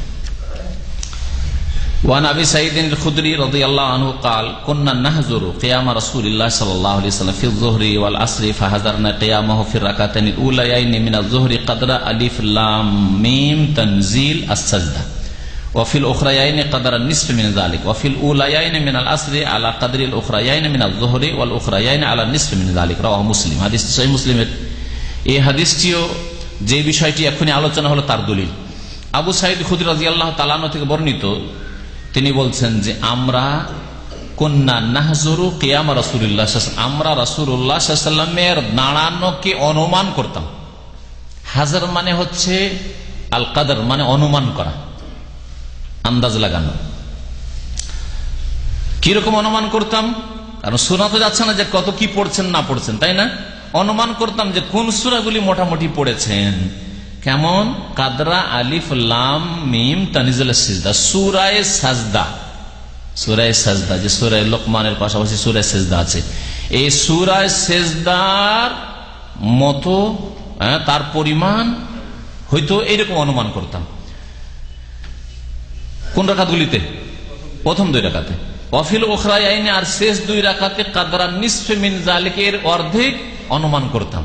তাহলে সূরায়ে সাজদাতে 2 রুকু আছে, হ্যাঁ 3 রুকু, 2 পৃষ্ঠা না 3 পৃষ্ঠা আছে। এই তো গত সপ্তাহের আগের সপ্তাহে গোটাটাই তাফসীর করেছি তো এর সাথে সূরায়ে সাজদা। হ্যাঁ, তো সৌদি আরব আসার পরে ওই রুকুটুকু গুলো বাদ পড়ে গেছে, কারণ রুকুগুলি পরবর্তীতে হয়েছে। আর এখানকার যে আরবি কোরআনগুলো, ওই কোরআনগুলি তো ওই রুকুগুলিকে ওই জন্য রাখা হয়নি, কারণ এগুলো সাহাবায়ে কেরামদের আমল থেকে না, পরবর্তীতে মানুষের সুবিধার্থে যে একটা স্টপেজ বুঝলো রুকুর, এই জন্য করা হয়েছে। আসলে উসমান রাদিয়াল্লাহু তাআলা আনহুর জামানায় ছিল মনজিল ছিল, যেটাকে হিজব বলা হচ্ছে। মনজিল কি তিনি 7 দিনে শেষ করতেন? 7টা মনজিল করেন করি। তো এইগুলো যে শরীয়তে একেবারে জরুরি জিনিস তা নয়, ওই রকমই রুকু মানুষের সুবিধার্থে যে বুঝলে অনুমান করলো যে কতটা এতে হইল, এই জন্য আসলে রুকুগুলি নির্ধারণ করেছেন কিছু আলেমরা বা লোকেরা। তো যাই হোক, বলছেন যে শেষ 2 রাকাতে এর অর্ধেক পড়তেন। তাহলে সূরায়ে সাজদার অর্ধেক পড়া, তার মানে কমপক্ষে সূরা বুরুজ, সূরা বুরুজ, সূরায়ে গাশিয়া, তাই না, সূরা ফজর, এই সূরাগুলোর মতো। ওয়াফিল উলায়াইন মিনাল আসরি আলা কাদরিল উখরায়াইন মিনাজ যুহর, আর আসরের প্রথম 2 রাকাতে কেমন পড়তেন? বলছেন যে যোহরের শেষ 2 রাকাতে যত লম্বা কিরাত হইতো তেমনই হয়তো আসরের প্রথম 2 রাকাতে। তাহলে আসরের নামাজ যোহরের নামাজের তুলনায় কেমন হইতো? অর্ধেক হইতো। যোহরের নামাজের দ্বিতীয় শেষ রাকাতগুলি, মানে তৃতীয় আর চতুর্থ রাকাত, শেষ 2 রাকাত, শেষ 2 রাকাতে যেই কেরাত হতো ওই রকম পরিমাণ কেরাত হতো আসরের নামাজের প্রথম 2 রাকাতে। ওয়াল উখরায়াইনি আলা নিসফি মিন যালিক, আর আসরের শেষ 2 রাকাতে এর অর্ধেক হইতো। তাহলে আসরের শেষ রাকাতেও যদি সূরা বুরুজের অর্ধেক হয়, তাহলে সূরা 3, সূরা কারিয়া, সূরা তাকাসুর, এরকম সূরাগুলি পড়তেন। তাহলে তাহলে এই হাদিসে প্রমাণ করে যে 4 রাকাত বিশিষ্ট নামাজে বা 3 রাকাত বিশিষ্ট নামাজে তৃতীয় চতুর্থ রাকাতে সূরা ফাতিহার সাথে অন্য সূরা মেলানো সুন্নত। মাঝে মাঝে এই সুন্নতের আমল করবেন, বিশেষ করে যখন সময় পাবেন, অথবা আপনি ইমামতি করছেন বা একা নামাজ পড়ছেন, তাই না? আজকালকার ইমামরা তো মাশাআল্লাহ অনেক সময় সূরা ফাতিহা পড়ারও চান্স দেন। ওয়ান সুলাইমান ইবনে ইয়াসার রাদিয়াল্লাহু আনহু قال كان فلان يطيل الاوليين من الظهر ويقرأ في المغرب بقصار المفصل وفي العشاء بوسطه وفي الصبح بطواله فقال ابو هريره رضي الله عنه ما صليت وراء احد اشبه صلاه برسول الله صلى الله عليه وسلم من هذا اخرجه النسائي باسناد صحيح। সুলাইমান বিন ইয়াসার প্রখ্যাত তাবেঈ, তিনি বর্ণনা করছেন যে কাল কানা ফুলানুন, অমুক ব্যক্তি, নাম বলেনি, এর নামের কথা ভাষ্যকারগণ উল্লেখ করেছেন। মসজিদে নববীর তাবেঈনদের জামানায় একজন ইমাম ছিলেন উমর ইবনে সালমা। উমর ইবনে সালমা তিনি এভাবে নামাজ পড়তেন। বলছেন কানা ফুলান, অমুক ব্যক্তি ইউতিলুল উলায়াইন মিনাজ যোহর, যোহরের প্রথম 2 রাকাতকে বড় লম্বা করে। ওয়ায়াকরাউ ফিল মাগরিবি বিকিসারিল মুফাসসাল, আর মাগরিবের সালাতে মুফাসসালের ছোট ছোট সূরাগুলি পড়ে। কিসারে মুফাসসাল, মুফাসসাল প্রথম মুফাসসাল কোরআনে কারীমের একটা ভাগের নাম, আর মুফাসসাল আবার 3 ভাগে বিভক্ত। মুফাসসাল কাকে বলে শুনে নেন তাহলে।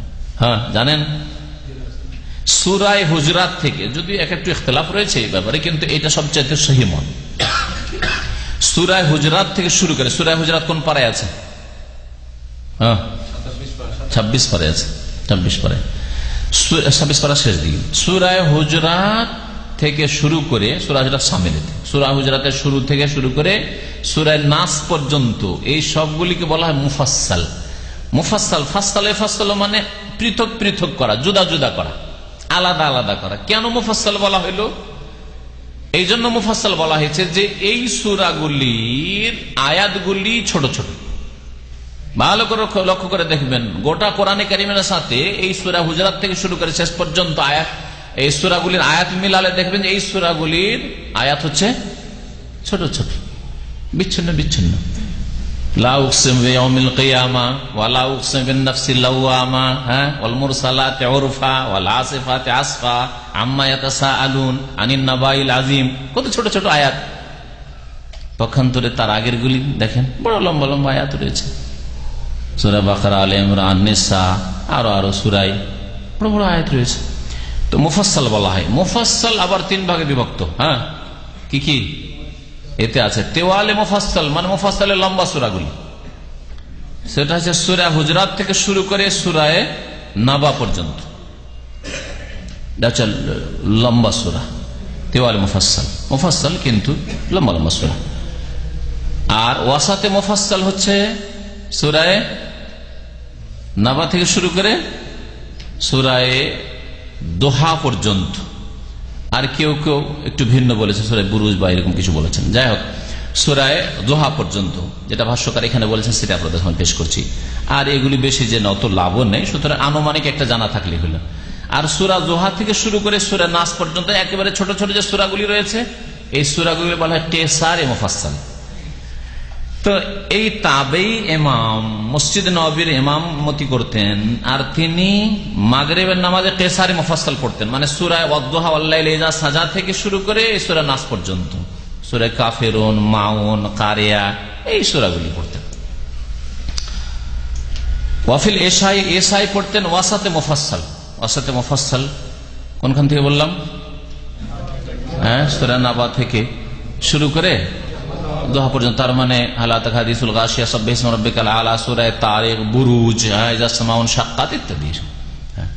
ওয়াফিস সুবহি, আর ফজর নামাজে তেওয়ালে মুফাসসাল পড়তেন। মুফাসসাল লম্বা সূরাগুলি পড়তেন, সূরা নাজম, সূরা মুজাদালা, সূরা হাশর ইত্যাদি ইত্যাদি, এগুলি পড়তেন। আবু হুরায়রা রাদিয়াল্লাহু তাআলা আনহু শুনতে পেলেন, সাহাবী বর্ণনা করছেন, তাবেঈ সুলাইমান বিন ইয়াসার বড় ফাকিহ ছিলেন, আলেম ছিলেন তিনি। আবু হুরায়রা বললেন তখন, মা সাল্লাইতু ওয়ারা আহাদিন আসবাহা সালাতান বিরাসূলিল্লাহ মিন হাযা, আমি কোন ব্যক্তির পিছনে নামাজ পড়িনি যা রাসূলুল্লাহ সাল্লাল্লাহু আলাইহি ওয়াসাল্লামের সাথে বড়ই সাদৃশ্যতা রাখে এই ইমামের চাইতে। মানে এই ইমাম নবী সাল্লাল্লাহু আলাইহি ওয়াসাল্লামের তরিকায় নামাজ পড়ত বা পড়াচ্ছে, তার মানে আবু রাদিয়াল্লাহু তাআলা আনহু সার্টিফিকেট দিলেন যে নামাজটা সুন্নতি নামাজ পড়াচ্ছে, তাই না? তো সুন্নতি নামাজ তাহলে এই হাদিসের আলোকে হচ্ছে মাগরিবে কেসারে ছোট ছোট সূরা পড়া, আর এশার নামাজে মধ্যম সূরাগুলি পড়া, আর জোহরে ওয়াসাত কি বলছে তেওয়াল মুফাসসাল লম্বা সূরা পড়া। কিন্তু এটা সব সময় নয়, এটা অধিকাংশ সময়। সব সময় কেসারে মুফাসসাল মাগরিবে ছোট ছোট সূরা পড়া একেবারে সব কন্টিনিউ, ছোট সূরা ছাড়া বড় সূরা পড়বেই না। এটা পরবর্তীতে শুরু হয়েছে উমাইয়াদের যুগে, মানে উমাইয়ার যে রাজত্ব আমল ছিল তখন শুরু হয়েছে, তারপরে শুরু হয়েছে। তাড়াতাড়ি করে মাগরিবটা সারা। মাগরিবের নামাজের সময় কম, যেমন আজকাল আমাদের দেশের লোকেরা বলে আজান হওয়ার সাথে সাথে একামত, আর উজু খানাতে থাকলে এসে জামাত পাবেন না। এটা সুন্নত তরিকা নাই। মাগরিবের নামাজের সময় যতই সংক্ষেপ থাক তারপর 1 ঘন্টা আছে। আপনাকে 1 ঘন্টা লেট করতে বলছেন, 10 মিনিট লেট করেন, 10 মিনিট পর নামাজ পড়েন। যেমন সৌদি আরবে আলহামদুলিল্লাহ 10 মিনিট সময় দিয়েছে, যথেষ্ট। বাথরুম করে উজু করে এসে আরামে আপনি জামাত পাবেন। নবী করিম সাল্লাল্লাহু আলাইহি সাল্লামের সর্বদা মাগরিবে ছোট ছোট সূরা পড়া যে সুন্নত নয়, যদিও এই হাদিস আছে, এই জন্য বললাম যে আরো হাদিস আছে তার শোনায়। নবী করিম সাল্লাল্লাহু আলাইহি সাল্লাম কখনো কখনো বড় সূরা পড়তেন, কখনো কখনো বড় সূরা পড়তেন। ইমাম ইবনে আব্দুল বার বলছেন যে রবিয়া হাদিসে বর্ণিত হয়েছে যে নবী করিম সাল্লাল্লাহু আলাইহি ওয়াসাল্লাম মাগরিবে কারাবিল আরাফ সূরা আরাফ পর্যন্ত পড়েছেন। কত বড় সূরা! সূরা সাফাত পড়েছেন, অনেক বড় সূরা। সূরা দুখান পড়েছেন, সূরা তুর পড়েছেন, সাব্বিহ ইসমা রাব্বিকাল আলা পড়েছেন, সূরা 3 পড়েছেন, সূরা মুরসালাত পড়েছেন। তাহলে ছোটও পড়েছেন, মাঝারিও পড়েছেন, আর বড়ও পড়েছেন। ওয়া কানা ইয়াকরাউ ফিহা বিকিসারিল মুফাসসাল কুল্লুহা আসারুন সিহাহ মাশহুরা, সবগুলি সহিহ হাদিস। ছোট সূরাও পড়তেন, আর মধ্যম সূরাও পড়তেন, আর বড় সূরাও পড়তেন।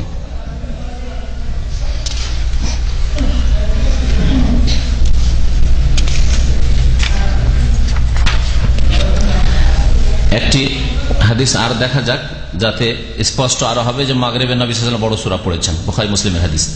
ওয়ান জুবাইর ইবনে মুতাইম রাদিয়াল্লাহু আনহু قال سمعت رسول الله صلى الله عليه وسلم يقرأ في المغرب بالطور মুত্তাফাকুন আলাইহি। জুবাইর বিন মুতাইম রাদিয়াল্লাহু তাআলা আনহু বলছেন যে আমি রাসূলুল্লাহ সাল্লাল্লাহু আলাইহি ওয়াসাল্লামের কাছে শুনেছি, তার নামাজে ছিলাম এবং শুনেছি। ইয়াকরাউ ফিল মাগরিবে, তিনি মাগরিবে পাঠ করতেন সূরা তুর। কোরআনে কারীম আছে কারো কাছে? কোরআনে কারীম আছে? সূরা তুর একটু বের করে দেখান মানুষকে। 50 আয়াত, ছোট ছোট আয়াত অবশ্য, কিন্তু 50 আয়াত, ঠিক আছে। তো সূরা তুর বড় লম্বা সূরা, একটু বের করে দেখান কয় পৃষ্ঠা আছে। আমি পৃষ্ঠাতে বুঝতে বলছি, বাংলাতে না, আরবিতে। তো সূরা তুর তাহলে মাগরিবে পড়তেন। আর আজকাল সর্বদাই মাগরিবে ওই ছোট ছোট সূরা পড়তে হবে, এটা সুন্নত নয়। সব সময় পড়া সুন্নত নয়, তবে অধিকাংশ সময় পড়া সুন্নত। এই জন্য আমাদের মসজিদে আলহামদুলিল্লাহ আমাদের যে ডাইরেক্টর নামাজ পড়ান, দেখবেন মাগরিবে মাঝে মাঝে উনি শুরু করে সূরা নাবা, তারপর সূরা নাজিআতে গারকা, সূরা গাশিয়া, বড় সূরাও মাঝে মাঝে, মানে মধ্যম সূরাগুলি, লম্বা সূরা তুরের মতো লম্বা না পড়লেও মধ্যম সূরাগুলি পড়তে দেখা যায়। কারণ ভালো আলেম তারা কোরআন হাদিস বুঝে। আর একেবারে যারা শুধু সিম্পল ইমাম কিন্তু ওইরকম ভালো কোরআন হাদিসের ইলম রাখে না, তারা মনে করে যে ছোট সূরা পড়ে তাড়াতাড়ি মাগরিব সারি। 2.5 পৃষ্ঠা এই যে কোরআন, যে নর্মাল কোরআন আছে তাতে 2.5 পৃষ্ঠা হচ্ছে সূরা তুর। এই ফজর সম্পর্কে আরেকটি হাদিস দেখা যাক। ওয়ান আবি হুরায়রা রাদিয়াল্লাহু আনহু قال كان رسول الله يقرأ في صلاة الفجر يوم الجمعة ألف لام ميم تنزيل السجدة وهل أتى على الإنسان متفق عليه وللطبراني من حديث ابن مسعود يديم على ذلك। আবু হুরায়রা রাদিয়াল্লাহু তাআলা আনহু থেকে বর্ণিত যে রাসূলুল্লাহ সাল্লাল্লাহু আলাইহি সাল্লাম ফজরের সালাতে জুমার দিনে, ইয়াউমুল জুমআ, জুমার দিনে কি পড়তেন? সূরা সাজদা, যে সূরার নাম হচ্ছে সূরা সাজদা, কিন্তু শুরু হয়েছে আলিফ লাম মিম তানজিলুল কিতাবে লা রাইবা ফিহি মির রাব্বিল আলামিন দিয়ে। সেই জন্য হাদিসে এসেছে, আবু হুরায়রা বর্ণনা করেছেন আলিফ লাম মিম তানজিলুস সিজদা। জি, আচ্ছা, সূরার নামগুলি এইভাবে বলা সাহাবায়ে কেরামদের জামানায় ওইভাবে শুরু হয়, যেভাবে সংক্ষেপের নাম বলা হচ্ছে, যেমন সূরা বনী ইসরাঈল, সূরা বাকারা, সূরা নিসা, এইভাবে সাহাবায়ে কেরামরা একেবারে বলার যে প্রচলন শুরু করেছিলেন এরকম বলতেন না। এটা আপনাদের জন্য অনেক নতুন লাগবে, কিন্তু একটা ভালো জ্ঞানের কথা, কারণ এটা জেনে রাখা ভালো জিনিস। দেখেন, তাহলে যদি তাই হইতো যে সূরা সেজদাকে সূরা সেজদা সাহাবীরা বলতেন, তো আবু হুরায়রা রাদিয়াল্লাহু তাআলা আনহু কেন বলবেন আলিফ লাম মিম তানজিল সেজদা? এত লম্বা কেন বলবেন? তিনি বলতেন সূরা সেজদা পাঠ করতেন আর সূরা দাহর পাঠ করতেন। সূরা দাহর না বলছেন ওয়াহাল আতা আলাল ইনসান পড়তেন। আপনার মতো করে সূরার নামটা বলতে পারতেন না আবু হুরায়রা রাদিয়াল্লাহু তাআলা? অবশ্যই পারতেন।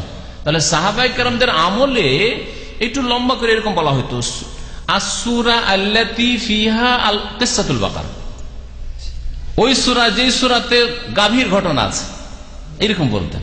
পরবর্তী লোকেরা দেখলো যে এত লম্বা করে আমরা তো বলতে পারবো না, আর ওয়ানারও তো পারবেই না, যে যেই সূরায় বাকারার কিসসা গাভীর কিসসা আছে বাংলায় বলতে পারবে কিন্তু আরবিতে তো পারবে না।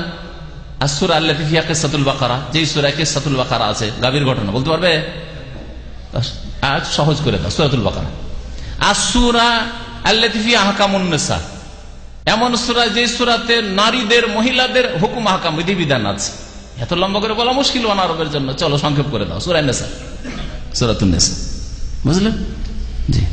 তো নবী করিম সাল্লাল্লাহু আলাইহি ওয়াসাল্লাম সূরা সাজদা পাঠ করতেন জুমার দিনে প্রথম রাকাতে, আর সূরা দাহর হাল আতা আলাল ইনসান হিনুম মিনাদ দাহরি, এই সূরার অপর নাম সূরাতুল ইনসান আর সূরাতুদ দাহর। মুত্তাফাকুন আলাইহি, হাদিসটি বুখারী মুসলিমের। তাবরানীতে আছে মিন হাদিস ইবনে মাসউদ, আব্দুল্লাহ ইবনে মাসউদ বর্ণনা করেছেন ওটা। ইউদিমু আলা যালিকা, নবী সাল্লাল্লাহু আলাইহি ওয়াসাল্লাম এটা সর্বদা করতেন, সর্বদা করতেন। তবে বুখারী মুসলিমে সর্বদা করতেন এই কথাটি নেই, তাবরানীতে রয়েছে সর্বদা করতেন। ইমাম আইনি তিনি বলছেন ইন্নাহা লা তাকতাজিল মুদাওয়াম, এর মানে এই নয় সর্বদা মানে কোন দিন এমন হইতো না, কোন জুমায় এমন হইতো না যে অন্য সূরা পড়তেন, এরকম নয়। অনেক সময় অধিকাংশ সময় পড়লে, অধিকাংশ সময় কোনো কাজ করলে আমরা বলি যে এটা সর্বদাই ও করে, বলি না আমরা? একটা লোক নিয়মিত ইসলামিক সেন্টারে আসে, মাঝে মাঝে জুমার দিন ওকে দেখি না, কিন্তু নিয়মিত আসে, বেশ কিছুদিন ধরে আসে, তখন বলি এই লোক তো নিয়মিত আসে বলছেন না, সর্বদা আসে বলছেন না, আপনার কথা কি মিথ্যা? না, কথা মিথ্যা নাই, কিন্তু যেহেতু অধিকাংশ সময় আসে, প্রায় দার্সগুলিতে আসে, হয়তো কোনো সময় হয়তো সোমবার আসলো না, মঙ্গলবার আসলো না, বুধবার আসলো না, বা বৃহস্পতিবার আসলো না, শুক্রবারও কোনো সপ্তাহে হয়তো আসলো না, কিন্তু প্রায় আসে, এই জন্য বলা হয় যে লোকটা সব সময় আসে। কথা আপনার মিথ্যা না। লিল আকসারে হুকমুল কুল, অধিকাংশকে অনেক সময় কুল বলে, ফুল বলে ব্যক্ত করা হয়। এটা হচ্ছে শুধু আরবি ভাষারই কথা নয়, বরং প্রত্যেক ভাষাতে আমরা এরকম প্রয়োগ করে থাকি। তো কখনো কখনো অন্য অন্য সূরাও পড়বে, তবে অধিকাংশ সময় সূরায়ে সাজদা প্রথম রাকাতে, দ্বিতীয় রাকাতে, ফজরে সূরায়ে দাহার পড়াই হচ্ছে সুন্নত, যে সুন্নতটি আজকাল প্রায় মরেই গেছে, মৃত সুন্নত, যে সুন্নতকে জীবিত করা উচিত। এই সুন্নতকে জীবিত করতে গিয়ে এক শ্রেণীর লোকেরা সুন্নত জীবিত না করে সুন্নতের খেলাফ কাজ করে।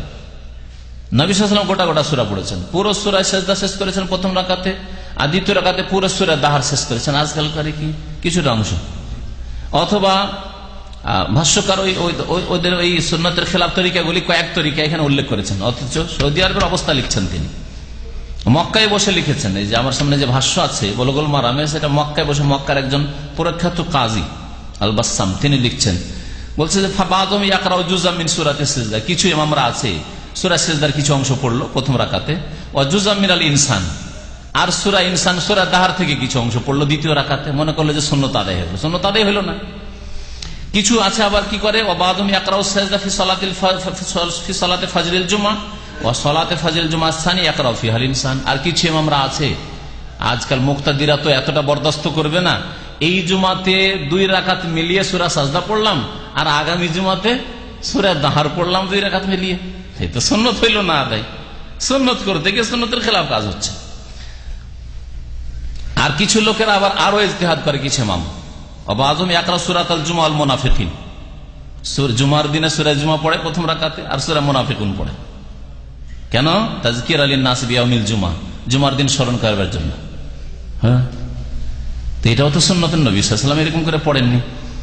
মুআযম ইয়াকরা ফি ফাজরিল জুমাতে শাইয়্যাম মিন সূরাতিল কাহফ, আর কোন কোন ইমাম আছে সূরা কাহফ পড়বে জুমার দিনে ফজরের নামাজে। আরে সূরা কাহফ এমনি পড়েন, কিন্তু ফজরের নামাজে সূরা কাহফ পড়া, এটা মানুষ ভেবে নেবে যে সূরা কাহফ পড়া মনে হয় ফজরের নামাজের সুন্নত, আসলে সুন্নত নাই। তো এগুলি হচ্ছে হাজা কুল্লুহু মিন তিলকা আনফুসিহিম, ইমামদের এগুলি বানানো তরিকা, এগুলো নবী করিম সাল্লাল্লাহু আলাইহি ওয়াসাল্লামের সুন্নত নয়।